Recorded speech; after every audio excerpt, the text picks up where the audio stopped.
guru, pelajaran dikasihkan oleh si guru, ya, tidak kemana-mana materinya itu. Jadi apa yang dikasihkan si guru ya udah gitu kan. This is a book. Nah, kemudian this is a desk misalkan. Kemudian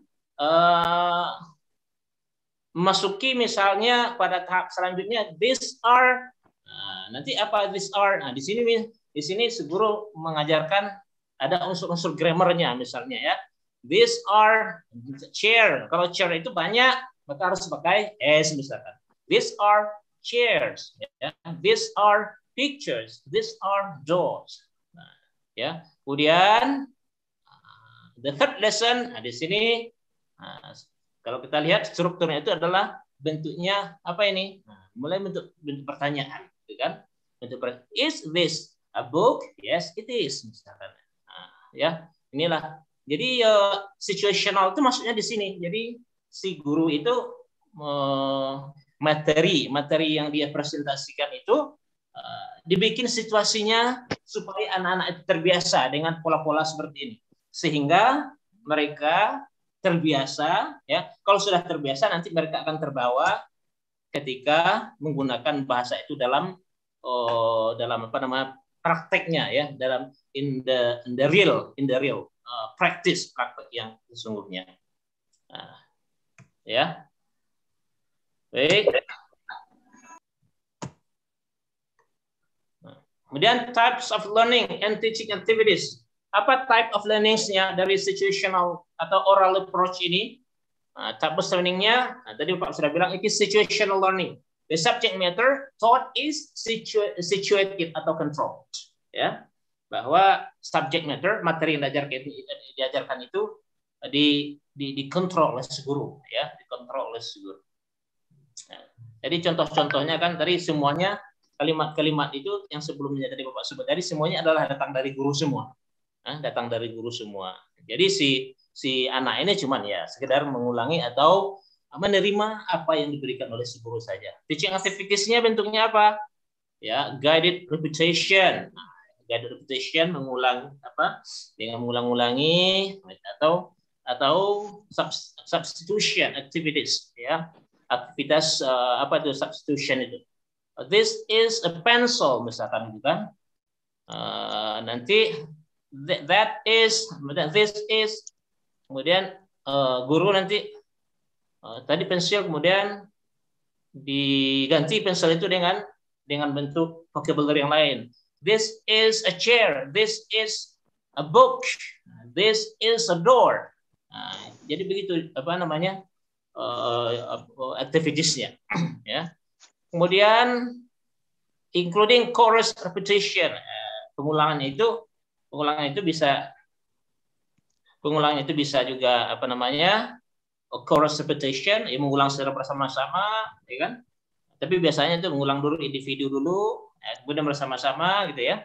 Kemudian dictation itu dikte, latihan, drills, dan apa namanya control oral based reading and writing test, oral practice. Jadi bisa juga apa namanya oral based reading. Oral based reading itu adalah membaca berdasarkan pada oral based, ya. Oral based itu speaking based. Nah, itu nanti bisa dikasihkan si siswanya itu teks misalkan begitu, ya. Teks yang sudah ada materinya, nanti mereka membacanya, ya kan? Membaca bisa bergantian dalam bisa dalam apa namanya pair practice dalam bentuk pasang-pasangan atau dalam bentuk kelompok apa kerja kelompok. Nah, okay. Kemudian learner roles. Learner roles. Apa itu perannya si siswa dalam approach ini? Nah, mereka kalau kita lihat itu ya, kalau kita lihat ada kan dua, ada student centered, kemudian ada teacher centered. Kalau menurut kalian, menurut dari apa yang Bapak terangkan tadi, ini kira-kira student centered atau teacher centered?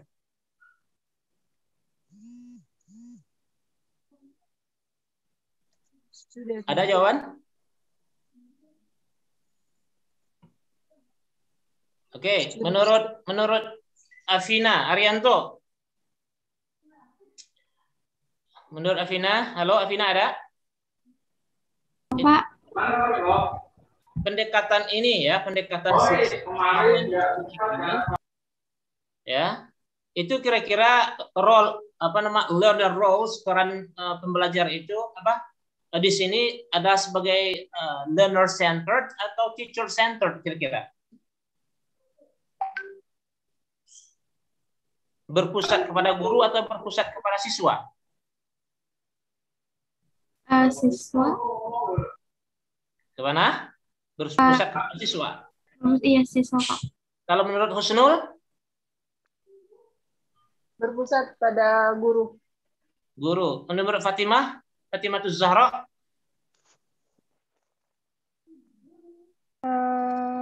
Berpusat kepada guru ya, Pak.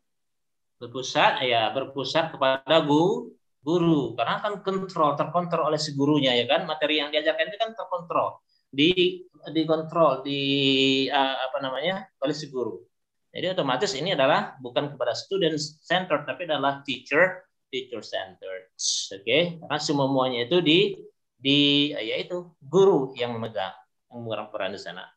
Oke. The initial stages of learning, the learner is required simply to listen and repeat what the teacher says and to respond to questions and comments. Ya kan? Jadi guru itu hanya si siswa itu ya cuman mengulang dan mendengarkan apa yang dikatakan oleh guru gitu kan, atau merespon pertanyaan-pertanyaan ataupun perintah-perintah yang diberikan oleh si guru. Nah, ya. Ini masih praktek-praktek seperti ini ya. Mungkin kalau kalian mengajar di sekolah ada yang seperti ini ya. Kalian pengen mengajarkan kosakata baru ya, kosakata baru kepada anak-anak. Nah, kosakata barunya adalah misalnya apa ya, kata-kata benda ya, kata-kata benda ya, rumah, masjid, sama jembatan misalkan. Nah, di samping kalian mengajarkan kosakata, kalian juga mengajarkan struktur kepada anak itu. Makanya penyajian kosakata tadi itu disajikan dalam bentuk kalimat gitu kan. That is a house misalkan. That is a mosque. That is a bridge. Jadi semuanya itu tersaji dalam bentuk kalimat. Jadi bukan terpisah ya. Kalau mengajarkan kosakata saja itu kadang-kadang itu tidak dianggap bisa bisa terjadi kesalahan ya. Makanya mengajarkan kosakata yang efektif itu adalah dalam bentuk kalimat. Nah, ini mungkin masuknya ke sana. Oke. Kemudian teachers roles. Nah, apa peran guru di sini? Guru di sini otomatis karena dia yang menguasai situasinya, dia berperan sebagai model. Ya, sebagai model. Ya. Dia semuanya jadi the teacher serves as model, setting up situation. Dia yang men-setting situasinya ya. Kemudian juga semuanya sudah dia dipersiapkan oleh si guru ya. Jadi perannya secara singkatnya di sini adalah sebagai model. Oke. Kemudian materi. Nah, materi sekarang. The role of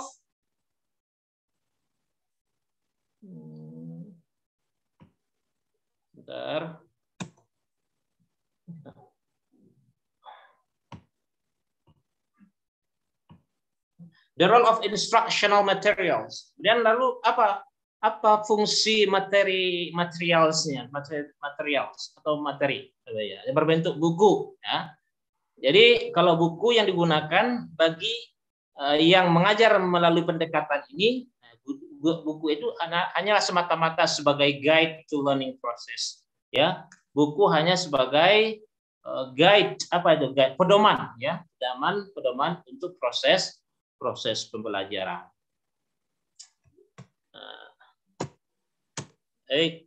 Nah, ini beberapa procedure ya pada tingkat procedure sekarang.